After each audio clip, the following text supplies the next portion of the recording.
Hallelujah! Praise the lord. దేవుని నామానికి మహిమ కలుగును గాక. ఆమేన్.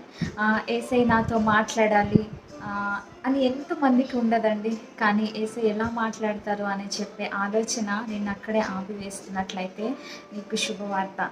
యేసుక్రీస్తు నీతో మాట్లాడాలంటే ఒక 3 పనులు చేయాలి. అప్పుడు యేసయ్య నీతో మాట్లాడేవాడిగా కనబడుచున్నాడు. ఆ 3 ఏంటో మరి తెలుసుకుందామా అండి? మొట్టమొదటిగా యేసు ప్రభువు వైపు చూసే అనుభవాన్ని నువ్వు కలిగి ఉండాలి. లోకం వైపు కాకుండా యేసయ్య వైపు చూసే కన్నులు నీకుండాలి. రెండవదిగా దేవునికి మనస్ఫూర్తిగా చెప్పేటువంటి నోరు నీకుండాలండి. నీ యొక్క విన్నపాలని దేవునికి మనస్ఫూర్తిగా చెప్పేటువంటి నోరు నీకుండాలి. మూడవదిగా దేవుని స్వరాన్ని వినగలిగినటువంటి చెవులు నీకుండాలి. యేసయ్య వైపు చూస్తూ కనిపెట్టే ఓర్పును నువ్వు కలిగి ఉండాలి. ఈ 3 పనులు నీవు చేసినట్లయితే యేసయ్య నీతో మాట్లాడేవాడిగా కనబడుచున్నాడు. ఆమేన్.